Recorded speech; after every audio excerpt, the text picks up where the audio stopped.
अस्सलामुअलैकुम। आज की हमारा जो मौजू है वह है तशबीह। ये एक आसान और इंटरेस्टिंग मौजू है। आज हम इस वीडियो में जानेंगे तशबीह के लग़वी मायने, इस्तिलाही मायने, मिसालें और अरकान तशबीह क्या होते हैं। आइए वीडियो का आगाज़ करते हैं। तशबीह का लफ्ज़ शुबा से निकला है, जिसके मानी मुमासल होने के हैं। इस्तिलाह में इससे मुराद किसी चीज़ को किसी मुश्तरका खूबी या बुराई की वजह से किसी दूसरी चीज़ जैसा करार देना तशबीह कहलाता है। अगर आसान अल्फाज में कहा जाए कि एक चीज़ को दूसरी चीज़ की तरह करार देना तशबीह कहलाता है। मिसालों के ज़रिए समझते हैं इसे। मसलन, नाजुकी उसकी लब की क्या कहिए, पंखरी गुलाब की सी है। इस शेर में जो शायर है वो गुलाब की पंखरी जो है वो अपने महबूब के होंठों के लिए इस्तेमाल कर रहा है। अपने महबूब के होंठों को गुलाब की पंखरी कह रहा है, ये तशबीह है। इसी तरह अली चाँद की तरह खूबसूरत है, ये भी तशबीह है। ये तशबीह होगी। अब हम करते हैं अरकान तशबीह। अरकान तशबीह की तादाद 5 है। नंबर 1 पे है मुशब्बा, नंबर 2 पर है मुशब्बा बिही, और नंबर 3 पर है वजह शुबा, नंबर 4 पर हरूफ तशबीह और नंबर 5 पर गर्ज़ तशबीह।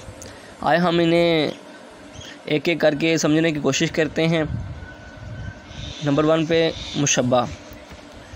जिस चीज़ को दूसरी चीज़ के मानद करार दिया जाए वो मुशब्बा कहलाता है। मसलन, बच्चा मुशब्बा है और महबूब के होंठ मुशब्बा है। जिसमें हम पढ़ा के बच्चा चाँद की तरह खूबसूरत है, जो बच्चा है वो मुशब्बा है, और नाजुकी उसकी लब की क्या कहिए, पंखरी गुलाब की सी है। महबूब के जो होंठ हैं वो मुशब्बा है। यानी जिस चीज़ को तशबीह दी जाए, क्या मुशब्बा बिही, वो चीज़ जिसके साथ किसी दूसरी चीज़ को तशबीह दी जाए मुशब्बा बिही कहलाता है। यानी जिससे तशबीह दी जाए।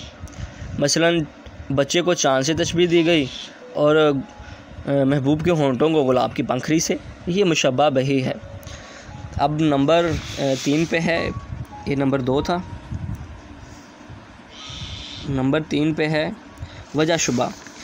इससे मुराद वो खूबी है जिसकी बिना पर मुशब्बा को मुशब्बा बिही से तशबीह दी जा रही है। यानी बच्चे की खूबसूरती वाज़े करने के लिए चाँद से तशबीह दी जा रही है, और महबूब के होंठों के मुलायमपन को ज़ाहिर करने के लिए गुलाब की पंखरी से तशबीह दी जा रही है। अब जो है चौथा, वो है हरूफ तशबीह।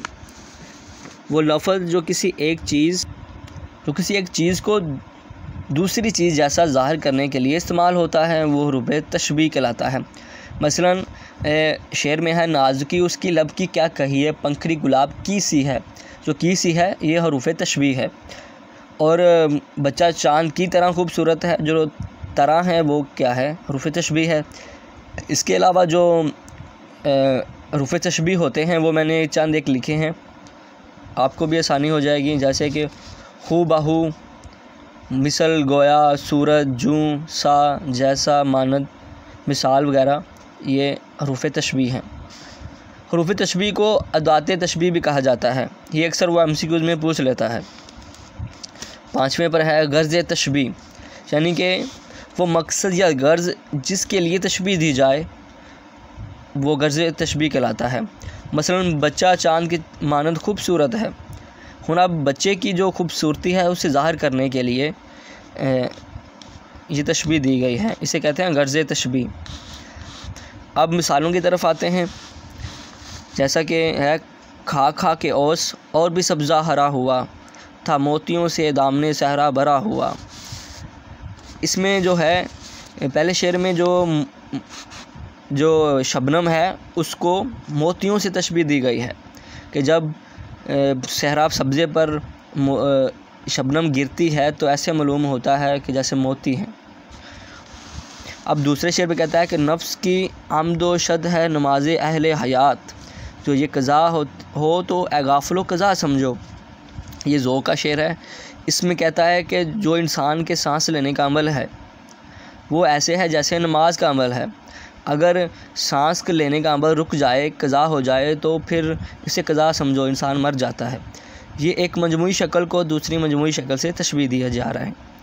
इसी तरह और भी मज़ीद अशार हैं जिनमें हम तशबीह को देख सकते हैं, जैसा कि नाजुकी उसकी लब की क्या कहिए, पंखरी गुलाब की सी है। और मज़ीद जो आप कर लें उसमें वक़्त पीरी शबाब की बातें ऐसे हैं जैसे ख्वाब की बातें। तशबीह रगे गुल से उन्हें दूँ तो है ज़ेबा, डोरे हैं करे आँखों के अरश के कमर सुरख। ये थी इन तमाम मिसालों में तशबीह की झलक नज़र आती है। आज का जो हमारा मौजू था, हमने उसमें तशबीह जाना क्या है और कैसे तशबीह जाना क्या है, और मिसालों से इसे समझने की कोशिश की। मैं उम्मीद करता हूँ आपको वीडियो पसंद आई होगी। सब्सक्राइब करें, लाइक करें, शेयर करें, कमेंट करें और बेल आइकॉन को क्लिक करें ताकि मेरी मज़ीद वीडियो आप तक पहुँच सके। खुदा हाफिज़।